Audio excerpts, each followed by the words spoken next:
आरक्षणासाठी गरजवंत मराठ्यांनी आझाद मैदान गाठलं। तब्बल 5 दिवस मराठ्यांचा हा लढा देशाच्या आर्थिक राजधानीत सुरू होता।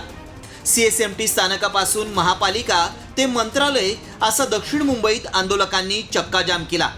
GR निघाल्यानंतर आणि गुलाल उधळल्यानंतर आंदोलक मागे फिरले खरे, मात्र याच आंदोलनावरून सत्ताधारी शिंदे सेनेतील खासदारानं थेट मुख्यमंत्र्यांनाच एक पत्र लिहिलंय। या पत्रातून थेट दक्षिण मुंबईत आंदोलनाला परवानगीच देऊ नये अशी मागणी त्यांनी केली आहे। दक्षिण मुंबई ही केवळ राज्य प्रशासनाचं हृदय नाही, तर राजकीय आणि आर्थिक केंद्रही आहे। मंत्रालय, विधानसभा, मुंबई महापालिकेचं मुख्यालय, मुंबई आणि महाराष्ट्र पोलिसांची कार्यालयं, पश्चिम नौदल मुख्यालयही या भागात आहे। त्याचप्रमाणे आर्थिक संस्था, कॉर्पोरेट कार्यालय आणि इतर महत्त्वाच्या आस्थापनांचं हे हब आहे। त्यामुळे आंदोलनातून प्रशासन, सुरक्षा, अर्थव्यवस्थेला बाधा निर्माण करणाऱ्या आंदोलनांना जगातील कोणत्याही राजधानीच्या शहरात परवानगी दिली जात नाही। शांततापूर्ण आंदोलनं ही लोकशाहीसाठी महत्त्वाची असली तरी त्यांच्या ठिकाणांचा विचार करायला हवा।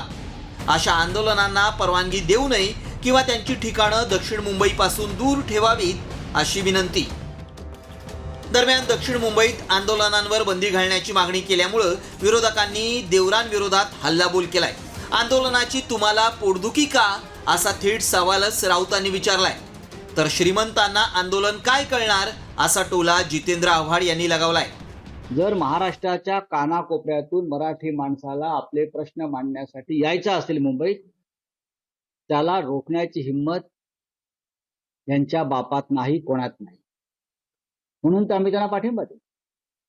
ही मुंबई मराठी माणसाची आहे आणि मराठी माणसाचे प्रश्न आम्ही मांडू मंत्रालयासमोर, आझाद मैदानावर, कोणत्याही मैदानावर। तुमच्या पोटात दुखण्याचं कारण काय? तुम्ही मुंबईचे मालक आहात की तुम्ही धनिकांचे प्रतिनिधी आहात? आज व्यवस्थित चालायच्या घरात झालं, त्या घरात कचरा, पाणी, काम करायला माणसं 24 तास, म्हणजे सोन्याचा चमचा घेऊन आलेल्या माणसाला आंदोलनाचं काय माहिती? कुठल्या आंदोलनात तेवढा तरी दिसलाय? 1997 साली मुंबईतल्या मंत्रालय परिसरात होणाऱ्या मोर्चांमुळे सर्वसामान्यांची गैरसोय होत असल्याचा दावा करून निवासी संघटनांनी मुंबई हायकोर्टात याचिका दाखल केली होती। त्याची दखल घेत न्यायालयानंही आंदोलनांसाठी आझाद मैदानाची जागा निश्चित केली होती। त्यात आता आझाद मैदानात आंदोलनच नको अशी भूमिका राजकीय नेत्यांकडून घेतली जात असेल, तर सर्वसामान्यांनी आपल्या प्रश्नांसाठी आंदोलनं नेमकी कुठे करायची, आपल्यावर होणाऱ्या अन्यायाविरोधात सरकारला कुठे जाऊन विचारायचा, अशा प्रकारे आंदोलनांवरच बंदी घालण्याची मागणी केली जात असेल, तर मग ती लोकशाही राहणार नाही, तर ती हुकुमशाही ठरेल। ब्युरो रिपोर्ट, साम TV न्यूज।